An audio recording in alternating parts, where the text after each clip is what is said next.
Hey everyone, and welcome back. It's Rachel.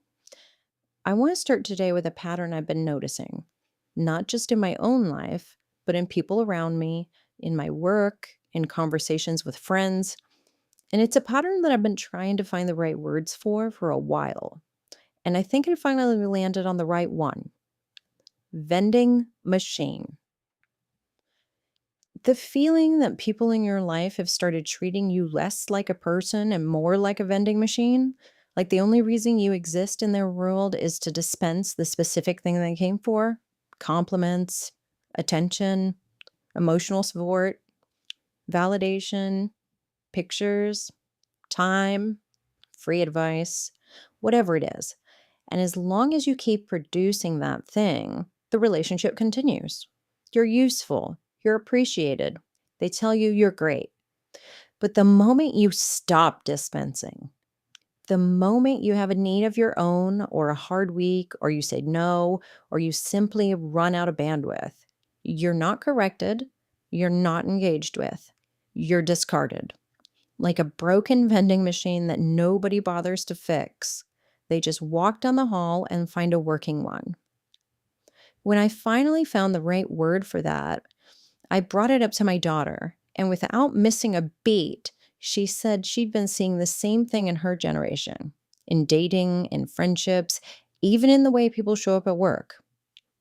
So, different generations, different specifics, same dynamic underneath, which means it's not a generational quirk, it's a cultural shift, and it's worth talking about. So that's what we're talking about today: the vending machine economy of modern relationships, and why some of us keep ending up inside of it, why it hurts, and what we might be able to do about it. So pull up a chair. Part one: why the metaphor fits so well. I want to spend a little bit of time on the image itself, because the more I sit with it, the more I realize it's doing four different jobs at once. And each one of those jobs maps onto a specific feeling you've probably had if you've ever been on the receiving end of this dynamic. So, number one, a vending machine has no inner life. It dispenses on demand, it doesn't have a mood, it doesn't have preferences, it doesn't have a bad day. It is a container of products that the other person retrieves at their convenience.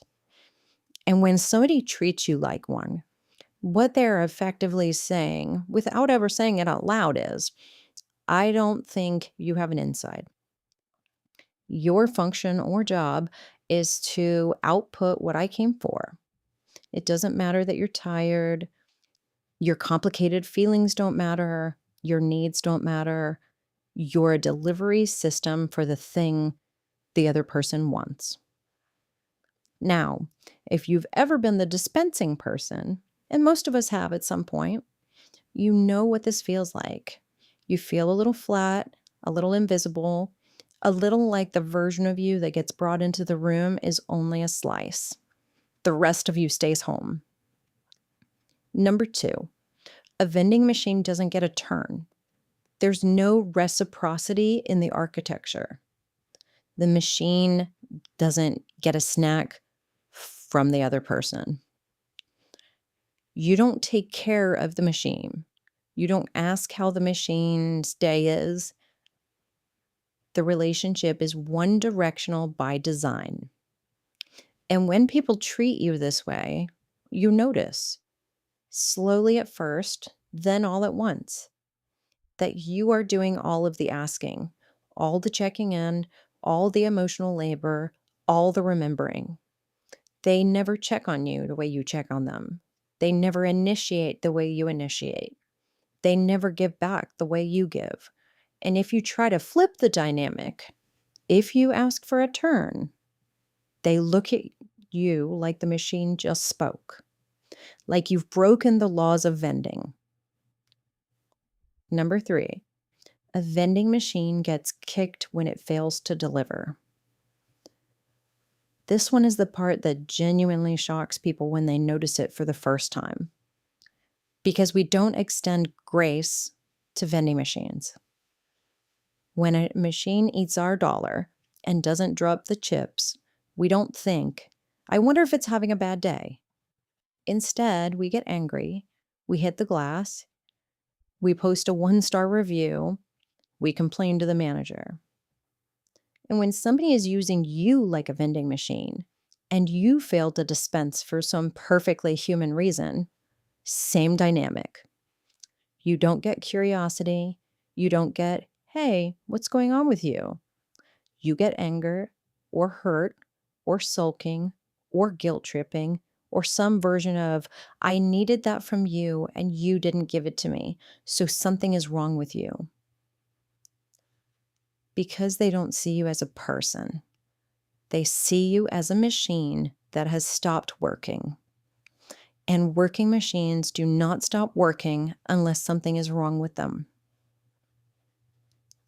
Number 4, and this is the worst one, a vending machine is replaceable. It's this one is broken, there's another one down the hall. The relationship is to the function, not the entity. The product is what mattered. The machine was just the delivery mechanism. And there are other delivery mechanisms. So when you finally do stop dispensing, when you finally exhaust yourself or burn out or set a limit or simply become a person with needs, you don't get reconsidered. You don't get rehumanized in their eyes. You become an out-of-order machine, and they go find a working one. That, right there, is what gives the dynamic its specific pain. Not just that you were used, but that you were always going to be discarded the moment you stopped being useful. The replacement was always implicit in the relationship. You were just the version of the vending machine that they were standing in front of at that time. Part 2. What people are coming to the machine for. Now let's talk about what people want from the vending machine, because this dynamic isn't limited to one particular kind of relationship. It shows up in dating, friendships, family, work, anywhere that people are interacting. And the products they're demanding vary, but the structure is the same. Let me walk you through some of the most common ones. Emotional stability. This is when somebody comes to you as their personal regulator. They need you to be the calm one, the grounded one, the one who absorbs their chaos and reflects back peace. They dump their stress on you and walk away lighter, leaving you with all of it. And the moment that you can't be calm, the moment you have your own chaos to manage, they get frustrated because the regulator stopped regulating. Validation. This is when somebody comes to you to be told they're right, smart, justified, attractive, the good guy in the story. They don't actually want your perspective. They just want their existing perspective confirmed. And if you push back, they hear it as a betrayal because you've stopped dispensing the product they came for. Compliments.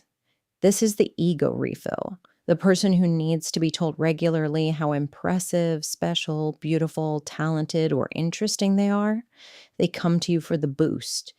And as long as you keep giving it, you're a great friend.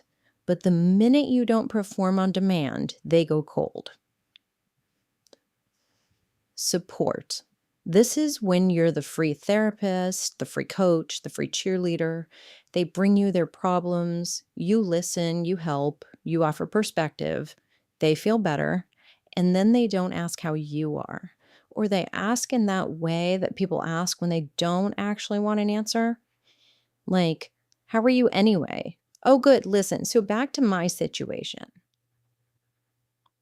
Sexual content and physical attention.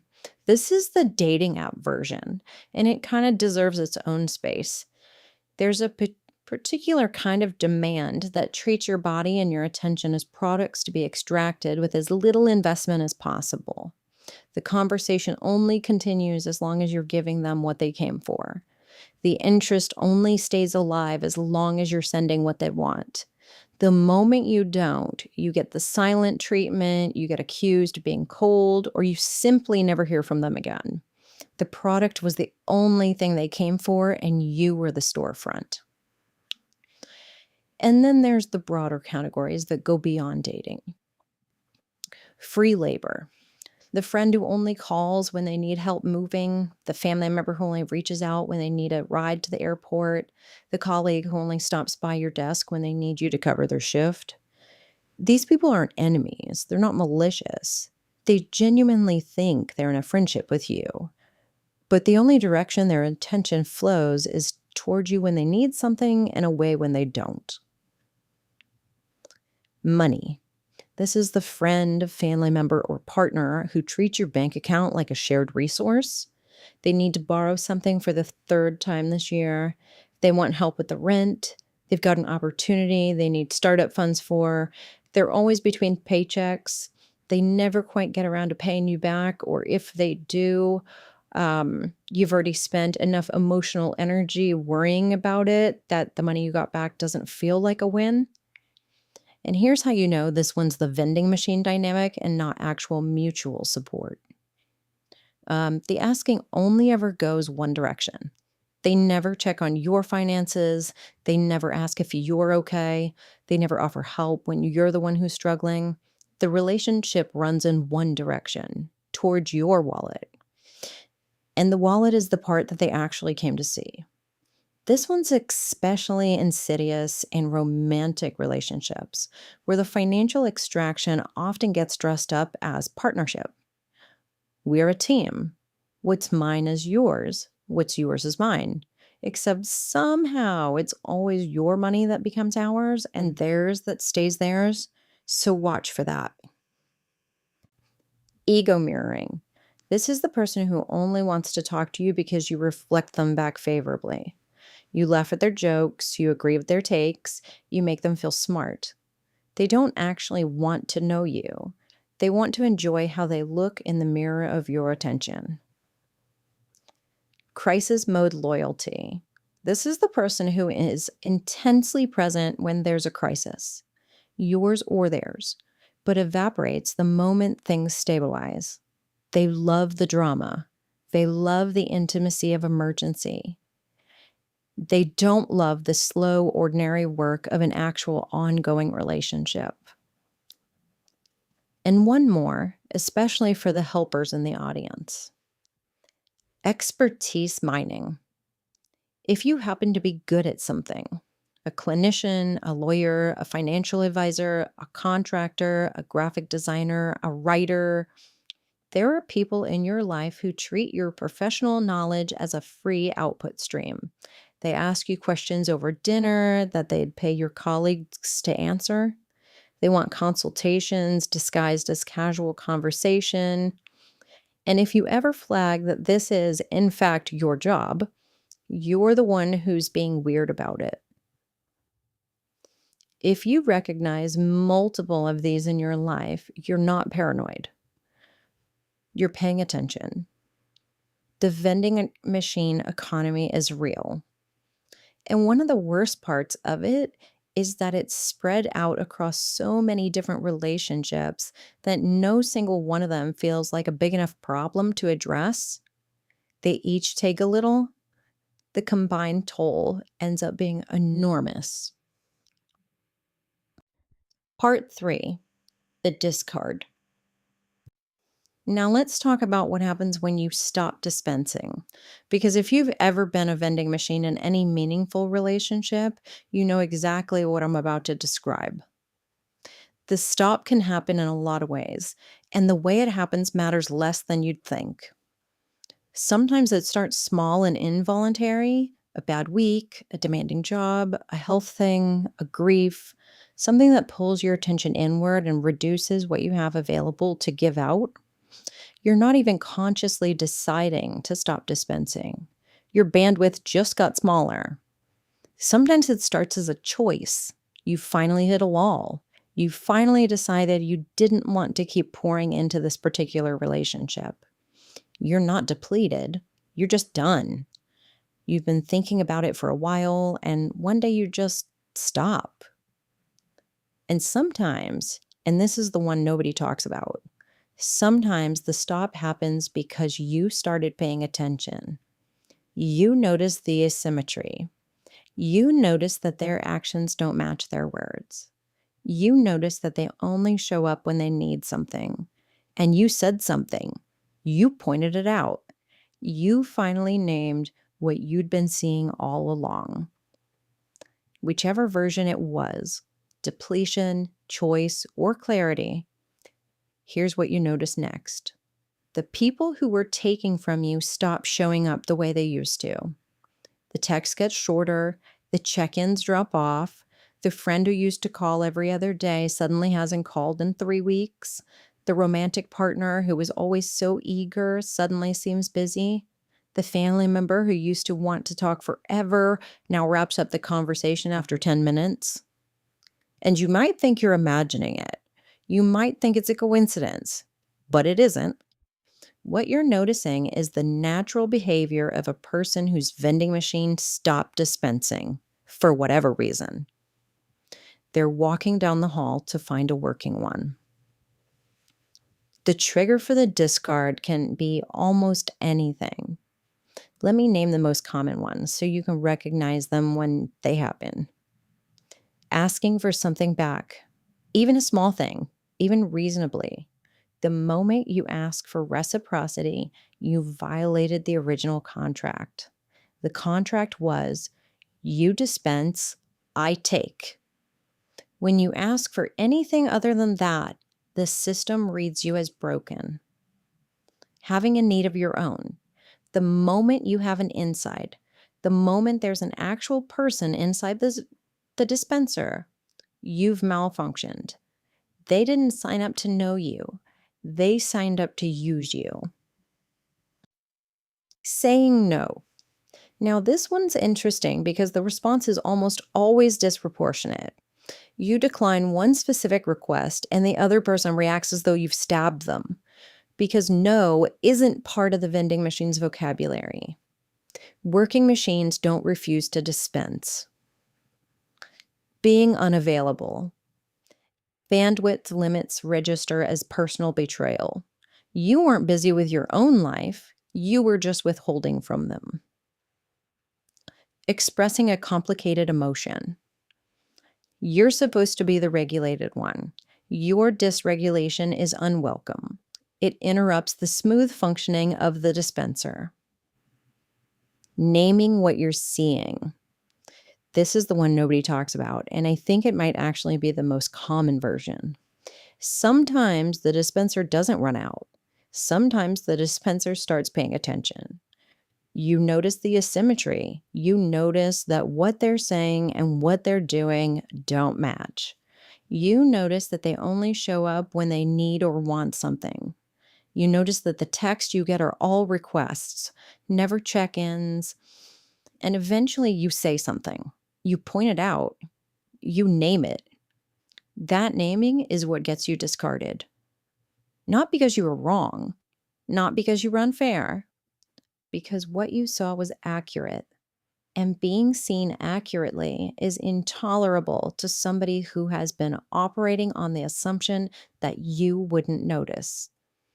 The moment you become a person who can describe the dynamic, you stop being a useful machine. The customer would rather walk away than be seen by the storefront. And when one of these triggers fires, the response is almost never honest.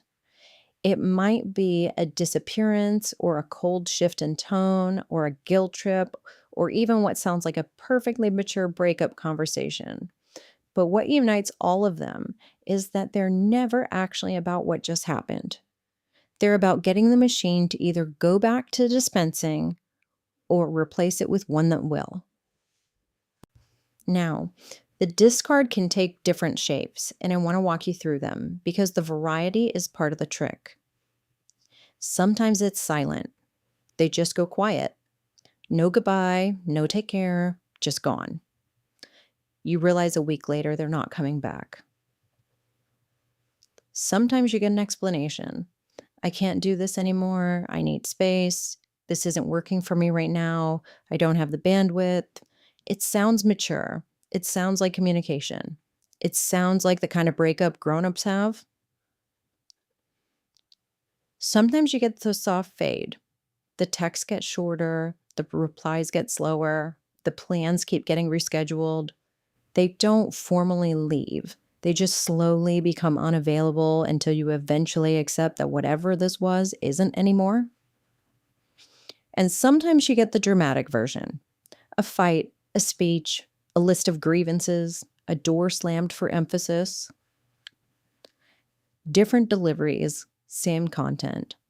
And here's the part I want you to actually hear, because it's the part that took me the longest to see. No matter how the discard happens, silent or spoken, soft or dramatic, with an explanation or without one, the framing is always the same. It's always somehow your fault. You changed. You got distant. You weren't who they thought you were. You stopped being fun. You got difficult. You started asking for too much. The machine stopped working, so obviously something is wrong with the machine. What never gets named in any version is the actual truth, which is that they were taking from somebody who eventually had nothing left to give, or who finally decided they didn't want to give it anymore, or who finally said out loud what they had been seeing all along. And rather than examine that, they walked away with a story that absolved them. This pattern shows up in my office constantly. It shows up in conversations with friends, and I've watched it play out plenty of times in my own life. So I can tell you exactly what the playbook looks like. It usually starts with warm openers. Hey, how have you been? You look great lately. Just thinking about you. And then, very quickly, the conversation becomes what those conversations always become. It steers towards the specific product the person actually came for: validation, attention, photos, an ego boost, whatever it is. And if you don't engage in the way they want you to, if you're friendly but not dispensing, within a short window of time, the conversation just stops. Or it pivots to a complaint about how you've changed. Or it ends with a mature sounding speech about how this just isn't working anymore. Different deliveries, same content. You weren't worth the effort once it was clear you weren't going to dispense. That moment right there, regardless of which version you got, is the discard. The shape varies, the structure doesn't. The customer didn't get what they wanted, and they decided the machine was the problem. And if you've been on the receiving end of that, and I know a lot of you have, I want you to hear something.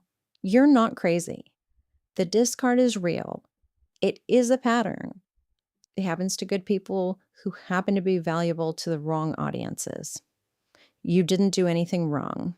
You just stopped being useful to somebody who never saw you as anything else. Part 4. Why this pattern catches some of us more than others. I want to ask a question I think is important. Why does this pattern catch some people more than others? Because if vending machine relationships were equally distributed, if anybody were just as likely as anybody else to end up inside this dynamic, we'd be having a completely different conversation. We'd be talking about a culture level problem with no specific demographic. But that's not what I see. Not in my office, not in my life, not in my friends, not in my daughter's friends. The vending machine pattern catches some of us much more than others. And there are specific reasons why. The people who end up as vending machines in adulthood almost always learned the script very early. They grew up in homes where love was conditional, where being valuable mattered more than being known, where their own needs were inconvenient, where they learned to read other people's emotional weather and adjust themselves to it because adjusting was how they stayed safe. And there are some specific household dynamics that produce this almost reliably. So we're going to go through those, not to assign blame to anyone's family, but because recognition is the first step out of a pattern. So the first one, having a parent whose love came with conditions tied to their own ego or image. In a home like this, love arrives when the child reflects well on the parent, when they're impressive, easy, or making the parent look good. Love withdraws the moment the child has needs that compete with the parent's needs. The child learns very quickly that being a person, having an inside, having complicated feelings, is dangerous. The way to stay loved is to function for the parent. The second household, a loving but absent parent. The parent who is dealing with their own crises, working all the time, struggling with their own things, who means well and may love deeply, but whose attention is structurally elsewhere. The child reaches for whatever scraps of attention are available and learns that attention is earned, not given. You get noticed when you do something noticeable. Household 3, a favored sibling. There's another child in the house who is loved more easily. The unfavored child sees this. They draw a logical conclusion. Love is real, it exists, it's just not available to me by default. I'm going to have to earn it. And they spend the rest of their lives trying to earn what their sibling got for free. The fourth household, a volatile or unstable home environment. Anywhere a child grew up walking on eggshells, reading the room, watching the adults for signs of what was coming next, learning to be very, very useful and very, very quiet about their own needs, because being useful was safer than being noticed. The script of, I will earn my place by being valuable, often starts here. Now, I want to be careful with this material because I'm not telling you to look at your childhood and decide your parents wrecked you. Most parents do their best with what they have. Most of these dynamics are not anybody's fault exactly. They're just what happens when complicated adults are responsible for small children, and the small children adapt to whatever shape the home requires. I'll be a little personal here, only because I don't want to deliver this as cold theory. I grew up in a home where I learned early that love had to be earned. The specifics aren't really what this episode is about, so we're not going to go into that. What matters is that I was a kid who figured out how to be valuable as a survival skill. And that survival skill calcified into an adult operating system that, for a very long time, ran my relationships without my permission. I'm telling you that not because my story is unique, but because it isn't. Millions of adults have some version of the same wiring, earning love through output, performing instead of being, and selecting without realizing it partners, friends, and bosses who reward the dispensing and punish the having of needs. If you recognize yourself in any of this, please hear me say this. You are not weak. You are not broken. You are not a fool for ending up in these dynamics. You are an adult who developed a survival strategy as a child in an environment where it kept you safe, and the strategy calcified into an operating system, and the operating system has been running ever since. That's not a personal failure. That is what childhood adaptations do. They follow you into adulthood whether or not you still need them. The strategy that protected the child is the strategy that traps the adult. And here's the part nobody warned you about. People who learn to earn love as kids tend to choose partners as adults who feel familiar. Not because we like being hurt, because the original setup is what our nervous system recognizes as love. So when we meet somebody who only wants us when we're dispensing, our system says, Oh, this? I know this one. I know how to play this game. It feels like home because the original home was already like this. That's the part that takes years to see. Once you see it, though, you can stop. You can pick differently. You can stop running toward people who confirm the original wound and start being open to people who would offer you something different, something easier, something that doesn't require you to keep earning your place. Part 5. What this actually costs you. I want to talk about the cost because I think we don't name it clearly enough, and maybe it might be the thing that makes a person finally believe the change is worth doing. The first cost is exhaustion, the dispensing kind. If you spend your days, weeks, years pouring out attention, support, validation, energy, time, regulation, and the people you're pouring into don't pour back, you run out. Not figuratively, literally. Your nervous system runs out. Your patience runs out. Your warmth runs out. The well goes dry and there's nobody refilling it. Because the people who took from it never thought of themselves as customers. They thought the well was just there. The second cost is invisibility. When all your relationships are organized around your function, you start to lose track of who you are outside the function.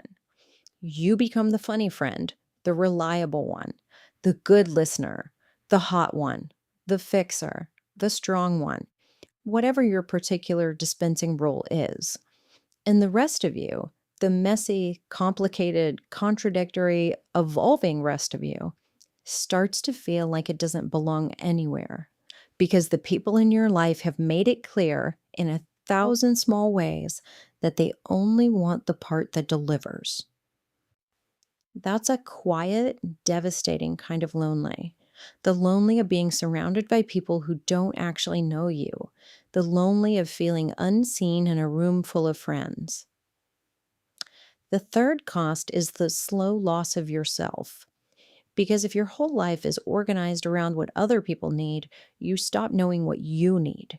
You stop knowing what you want. You stop knowing what you'd choose if nobody had any opinions about it. Your preferences atrophy. Your taste shrinks. Your sense of yourself blurs. And one day you wake up at 40, 50, or 60, and you realize you've spent decades being the person other people needed or wanted you to be. And you have very little idea who you were going to be before all of this started.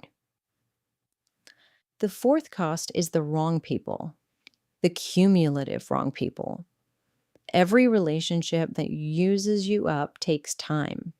Years sometimes, years of your life spent dispensing to people who were never going to give back, years you can't get back, years that could have been spent with people who would have seen you instead. And the longer you stay inside the vending machine economy, the fewer years you have left for the relationships that would actually feed you. This is the part that I find the hardest to make peace with. The wasted years, the time, the relationships that I said yes to because the script told me to. Years that can't be undone. All you can do is stop adding more. Part 6. How to stop being a vending machine. Okay, we've named the dynamic. We've named where it comes from. We've named what it costs. Now let me give you something to actually do with all of that. I'm not going to give you a 5-step plan. The whole point of this episode is that you don't have to earn your way out of this with another performance. So no plans, just a reorientation. 1, audit your relationships honestly. Sit down by yourself, no judgment, no pressure, and think about the people who get your time, your attention, and your energy. For each one, ask a single question. Does this person know the real me? Or do they know the version of me that performs for them? Some of them will be both. Some of them will be honestly hard to answer. But for some of them, and you'll know who they are, the answer will be uncomfortably clear. They don't know you. They've never asked. They've never made room for you to show them. The relationship is the function, not the entity. 2, stop pouring real currency into transactional relationships. This is the hard one because the people in those relationships are going to notice when you slow down. They're going to react. Some of them will leave. I know that feels terrifying when it starts happening. It feels like losing people. But please hear me on this. The people who leave when you slow down were leaving anyway. They were going to leave the moment you stopped dispensing. You just sped up the exit that was already coming. You didn't lose somebody who was going to stay. 3, pour the real you into the people who already see you. Almost every person I have ever talked to about this, almost every single one, has at least one person in their life who sees the real them. A sibling, a friend, an adult child, a coworker, sometimes a therapist. Somebody who has shown them over time that they are loved without conditions. And almost always, that person is underspent because the dispenser is so busy producing for the customers, they don't have a lot left for the witnesses. Flip that. Spend on the witnesses. Spend less on the customers. That's almost the whole work. The math is mostly that simple. 4, express needs out loud. This is the experiment that proves the dynamic. Start saying to the people in your life what you actually need. Small things, big things. I need a quieter weekend. I need you to ask how I'm doing without me prompting it. I need a turn in this conversation. I need a friend right now, not an audience. Watch what happens. The people who stay and adjust and rise to it, those are your real people. Mark them, keep them, spend on them. The people who get weird, withdraw, get annoyed, or start showing up less, those are the customers. They have just identified themselves. You didn't have to confront anybody. You just changed the offer, and they made the choice they were always going to make. You can stop wondering who's real now. 5, be patient with yourself. The earning love wiring is old. It was installed before you knew you were learning it. You will not unlearn it in a month or a year. You'll catch yourself dispensing for the wrong people for years to come, unfortunately. But that's okay. The goal isn't perfection. The goal is just less. The goal is being aware. A little less dispensing each year. A little more spending on the real people. A little more believing that you don't have to earn your place. This is slow work. It is the slowest work most of us will ever do. But it's also some of the most important work because what's on the other side is the ability to actually be in your own life as yourself without the costume. Part 7, closing. Let me bring this home. The vending machine economy is real. It's happening in dating, friendships, families, workplaces, and some of us are particularly prone to ending up inside it because we were trained for it before we knew what training was. But here's the thing I want you to walk away with. You're not a vending machine. You're a whole person with an inside, with a story, with needs, with moods, with weight. The fact that somebody tried to use you like a delivery mechanism is information about them. It is not information about you. You did not become a vending machine because you were used like one. You were always a person. The dispensing was a survival strategy. It was never your essence. And the people who treated you like a machine, they will go find another machine. They were always going to. That's not a tragedy. That's a clarification. They didn't lose you. They lost the product. The product is what they wanted in the first place. They didn't know the person well enough to miss you. The people who will miss you, the people who do see you, exist. They are rarer than the customers, but they are real. They are the people who already, somewhere in your life, have been quietly waiting for you to spend more time with them. The friend, the sibling, the kid, the one person who keeps showing up and never asks you to be anything other than what you are. That's where the rebuilding starts. You don't owe a working machine to people who only ever wanted the quarters back. You don't have to keep producing for an audience that never knew your name. You are allowed to stop dispensing. You are allowed to be a person. You were never broken. You just weren't built to dispense forever for free. Thank you for sitting with me on this one. I know it was a heavier one. If anything in here hit something in you, and I have a feeling for some of you it really did, be gentle with yourself today. The recognition is the beginning. You don't have to do all the work right now. You just have to start noticing. Send this to somebody who needs it, including maybe you.